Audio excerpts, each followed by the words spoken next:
大家好啦，咁我哋今日咧就去又再講呢個咧就係胡果上居士嘅故事啦。咁之前講過佢分享就係關於上人點樣去收咗啲華青幫嘅黑幫啦，去做徒弟嘅故事。今次咧就講分享翻就係胡果上居士佢自己本人嘅故事啦。咁咧就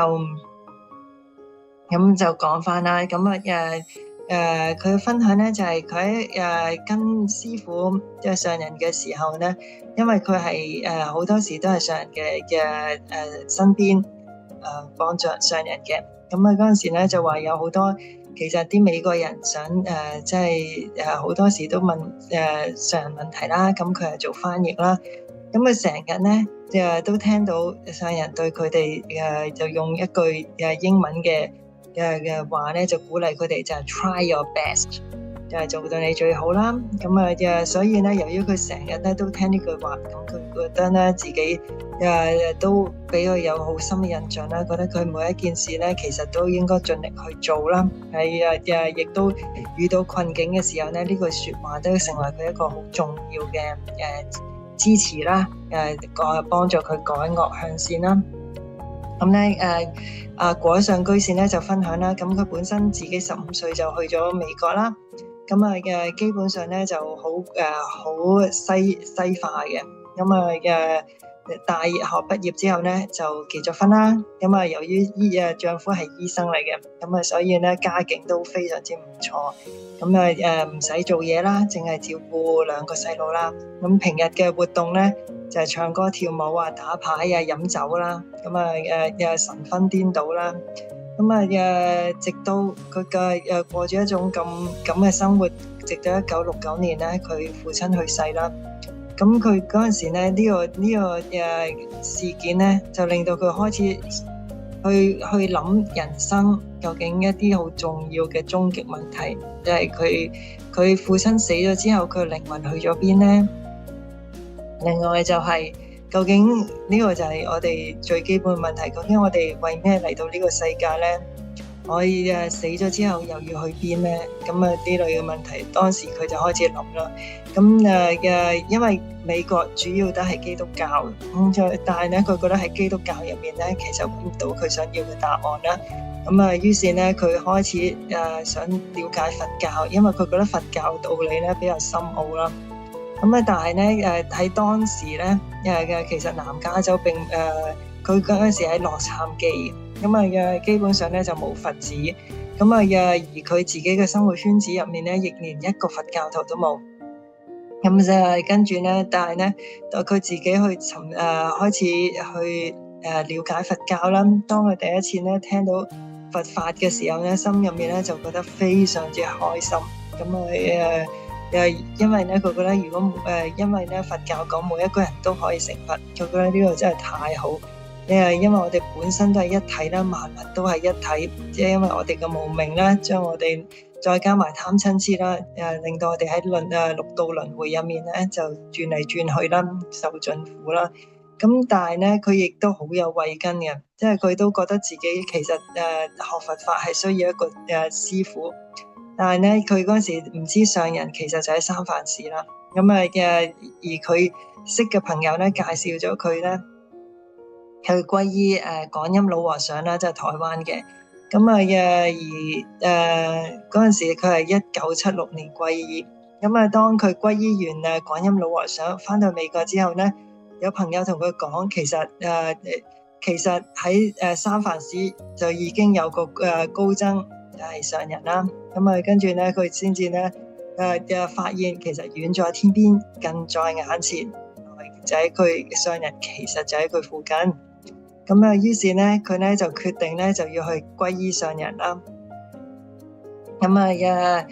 跟住咧就由於佢果上居士咧人緣好好嘅，一講開咧就有10幾個朋友都話要跟埋佢一齊去皈依啦。於是咧佢哋一班人就諗住由 LA 啦，即係洛杉磯啦，就飛去三藩市啦。但係咧由於人太多啦，咁啊決定都係租架巴士啦。咁啊由 LA 去三藩市咧，大概需要8個鐘車程，其實都唔近嘅。但係咧跟住咧就係當佢哋諗住租車嘅時候咧，發覺咧越嚟越多人想皈依上人喎。於是咧就基本上咧啲車又唔夠裝。咁本身咧佢哋都係啦，即係本身諗住去三藩市皈依嘅。咁但係咧發覺人太多啦，於是咧有人提議可唔可以叫上人咧嚟洛杉磯嗰度咧？雖然咧阿果上居士覺得又係啦，皈依師傅應該去師傅嗰度，但係咧亦都唯有咧就話硬住頭皮咁咧就去問一問上人，唔知可唔可以慈悲咁落嚟洛杉磯幫佢大皈依啦。結果上人一口就答應咗佢哋喎。於是佢哋就喺個洛杉磯度都租咗個大 hall 啦。然後咧就話去係啦，拎住個好大嘅牌咧，去到機場咧就迎接上人啦。當時咧上人咧非常之隆重，咁帶咗好多在家出家嘅弟子啦，仲有好多嘅經書啦，中英文翻譯嘅都有啦。於是咧就同啲弟子一齊嚟到洛杉磯啦。跟住咧就話呢個咧就係果上居士第一次同上人嘅見面。跟住咧就話嗰日嘅皈依非常之好啦。由80幾歲嘅老人到手抱嘅 BB 都一齊打皈依啦。一切都做得好圓滿啦。跟住咧上人就住喺佢屋企嘅，其實嗰次。於是咧佢但係咧就話因為佢上人一到就打皈依，基本上咧非常之忙啦。所以咧就算上人住喺佢屋企咧，其實佢都冇咩機會好清楚咁望一望上人咁。跟住第二日朝頭早啦，當上人坐喺佢屋企嘅客廳嘅時候，佢走過去咧去跪拜嘅時候咧，跟住佢第一次咧就真係望清楚上人個樣。跟住咧突然間咧就話心入面咧好難過，就係心頭一酸啊，跟住就哇一聲咁就喊咗出嚟啦。跟住咧就話咧佢嗰時嘅心情咧就係悲喜交集啦。呢個咧亦都係好多人見到上人嘅第一個反應嘅，其實就係喊啦。跟住咧就話，然後咧佢就亦都喊咗好耐啦。嗰時上人就好慈悲咁對佢講：唉，你而家翻嚟啦。跟住咧就係亦都開始同佢傾下偈啦。佢姓乜啊？喺邊度嚟啊？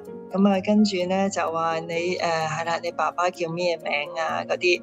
點解上人會突然間問起佢爸爸咧？原來上人同佢爸爸其實係識嘅。因為咧佢爸爸對中國文化好有興趣，於是咧就話咧當上人嚟咗之後咧，佢哋兩個成日研究中國文化，就成為咗好朋友。但係因為嗰陣時啦，果上居士其實已經搬咗去洛杉磯啦，咁所以咧佢唔知道其實佢爸爸同上人其實係一個好朋友嚟。係啦，直到咧打皈依之後咧，先至知道咧呢件事。跟住咧佢唔單止皈依啦，跟住亦都受咗5戒啦。但係咧由於佢又食煙又飲酒，咁所以咧就話咧上人嗰時就同佢講啦，就皈依之後咧唔可以再食煙，因為咧菩薩好唔中意人食煙嘅，食煙咧會將菩薩咧就分走嘅。所以咧佢就決定即刻戒煙啦。因為咧其實咧佢本身唔係太係啦，冇咩大嘅煙癮嘅，只係打牌嘅時候同啲朋友咧就話食2口煙咁樣，所以戒就戒得好容易。但係飲酒就慘啦，因為佢有好大嘅酒癮嘅，由好後生開始飲酒，甚至飲到一個地步咧，佢先生好驚佢變成酒鬼嘅，所以咧就話咧因為佢受咗5戒啦，咁要戒酒啦，所以咧佢成日咧都係啦，要即係同佢先生講啦，你真係要感謝上人師父啦，因為佢救咗我哋同我哋一家人嘅一命啦。咁如果唔係咧，都唔知個家庭會變成點啦。而佢先生咧見到佢嘅咁翻天覆地嘅改變咧，亦都咧被佢感化咗啦，即係天主教徒咧變成咧信佛，就皈依咗上人啦。咁啊，跟住咧就話啦，然後咧戒煙戒酒啦，咁啊基本上咧就話佢嘅改變實在非常之大啦，令到佢本身嘅令到佢先生都覺得非常之驚訝啦，因為咧實在大家都明白㗎啦，改壞習慣係一件好唔容易嘅事嚟㗎。咁咧，但係咧佢就成日記住上人對佢講嗰句就係 try your best。咁啊，所以咧就慢慢將自己啲壞習慣啊、唱歌啊、跳舞啊嗰啲咧就話就唔再做啦。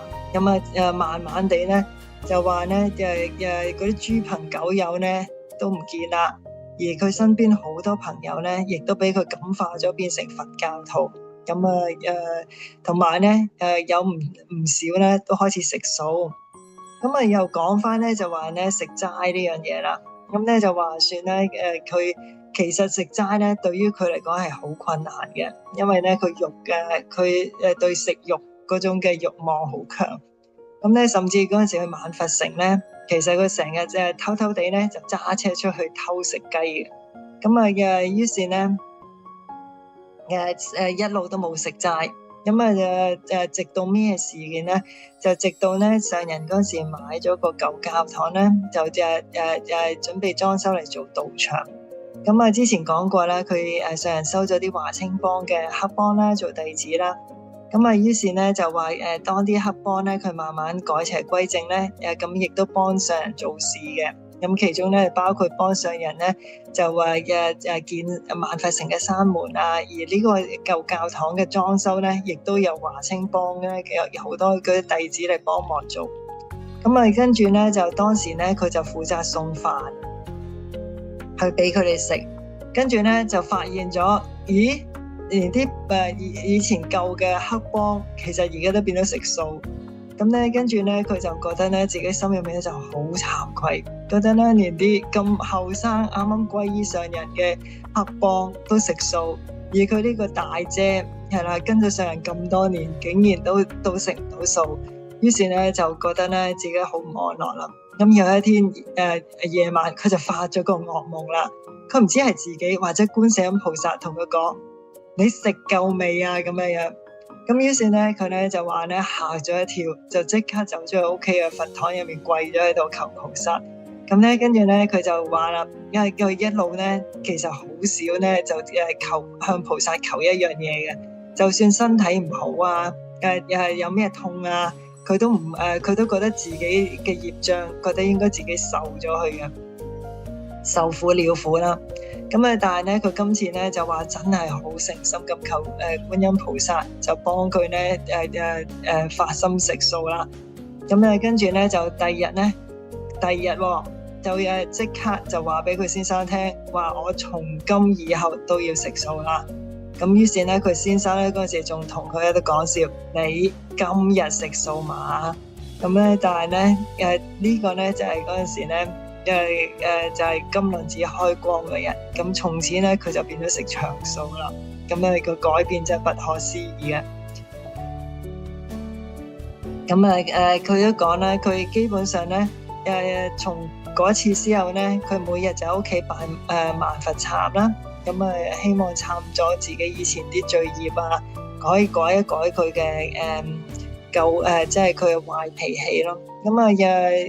而佢嗰陣時上人咧，每次落參基咧講經嘅時候咧，都會問佢：你有冇發脾氣啊？跟住咧，但係呢樣嘢對於佢嚟講咧，就係非常之難改嘅。咁佢而家都係好努力當中啦。呢個咧，佢成日佢喺文章入面有講啦，即係就話咧，上人咧教導我哋啦，要由我哋嘅內心啦，同埋自身去改變，唔好向外求。如果我哋連人都做得唔好，咁點會成到佛咧？咁所以咧，我哋要喺我哋日常嘅生活一舉一動入面咧，都要警惕自己，我哋有冇盡到佛教徒應該做嘅責任咧？我哋係咪師父嘅弟子啦？我哋係咪真係遵守咗上人嘅六大宗旨啦？不貪、不爭、不求、不自私、不自利、不打妄語啦。咁佢嘅總結就係上人一生啦，受苦啦、受累啦，都係為咗要感化我哋嘅眾生啦，令到我哋可以離苦得樂啦。所以呢，佢就鼓勵大家就唔好辜負上人嘅苦心啦，應該 try your best 咁去改變自己嗰啲惡習啊、習氣毛病啊，咁亦都呢就可以呢就可以報上人嘅恩啦。咁係啦，如是者呢先至可以將上人嘅精神呢就發揚光大啦。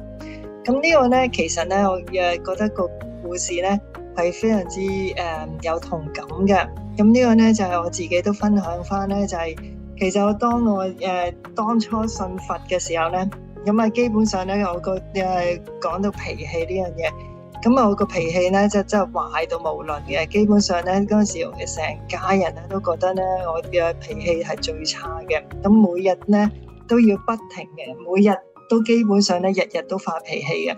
咁所以係一個脾氣非常之差嘅人啦。咁但係當我學咗上人嘅法之後呢，即係要去聽上人講道之後呢，自己又有個反省啦，覺得即係自己咁壞嘅脾氣，即係都係唔係咁好嘅。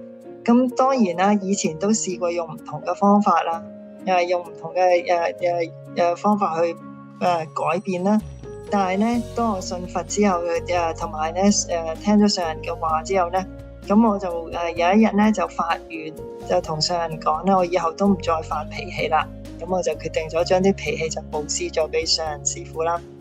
咁然後奇怪嘅事就發生咗啦，就從嗰日開始，我就從此之後就冇再發過脾氣啦。咁所以呢，嗰樣嘢係好神奇嘅。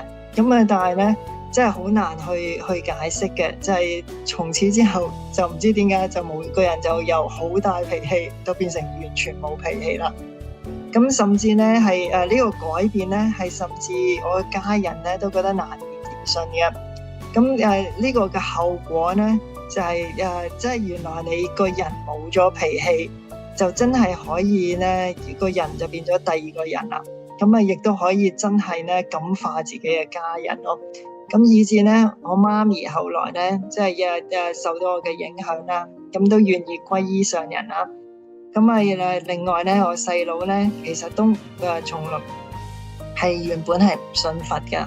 咁但係呢，睇到我呢，跟住呢，佢都同人講，佢話我家姐完全好似變咗第二個人咁樣。所以呢，佢好似對佛法有信心咧，亦都願意呢跟我去啲廟入面去拜佛咯。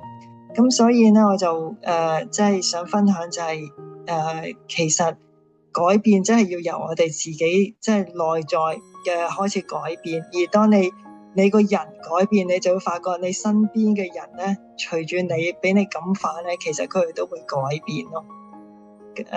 呢個就今日嘅分享，多謝各位。出來信心，所以這個經典你就得到受用。你沒有信心也得不到受用。什麼叫受用呢？譬如你本來很大脾氣了，聽這個經上說應該沒有嗔恚啊，我不要發脾氣咯，我不要再那麼大的脾氣咯。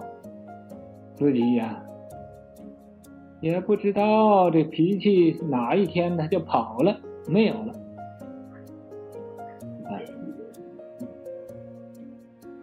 甚至於有人對你發脾氣，你也能忍受了，這就是信。你要是不信，經上說叫人不要有脾氣，那他是那麼說，哪一個人能沒有脾氣啊？這就是沒有信。沒有信，你就沒有得到這個經典的這好處。你得到說那我沒有脾氣，我忍耐，這是沒有得到好處啊！我要忍耐呀，觉得很难忍的啊。你不觉得有好处无形中啊，你要能忍呢，不发脾气，你就有了德行，有了功德。你要一发脾气，你就没有功德。所以呀，你有功德就是你的受用，所以要信的，这是最要紧的。我叫你呀，不要发火，不要有脾气，对着我面答应我。好了，我一觉碰醒啊，一离开师父的面前就变了样啊，甚至就对着师父面前就仍然发脾气啊，简直的无法无天。是不叫我发脾气啊，我发大一点啊，你看看我有多么大的本事啊，这就是没有信心。你有信心叫依教奉行，那就是信心。解，你有信心然后才能明白，你没有信心也不能明白。明白了就是解了，不明白就是没有解啊。我讲经越讲你越不信，越不信越糊涂，越糊涂就没有智慧了，就愚痴了。你生出信心，明白了这个经典上这么妙，我应该依教奉行，我应该照着经典去做去。这就是得到好处。教化开导的4个字呢，来加上这个再加成的字。教是佛来教化，化就要有一种变化。变化什么呢？变化我们的气质。我们本来很大脾气，就没有脾气了。我们本来不吃亏，就我们吃亏了，这有变化了。本来我们不愿意修行佛教我们修行了，这都是教化，这都是有所变化。这个变化就和以前的有多少不同了是那个庙，不是那个神了庙是一样的，但神换了。以前呢是个城归了土地，那么换了一个城隍土地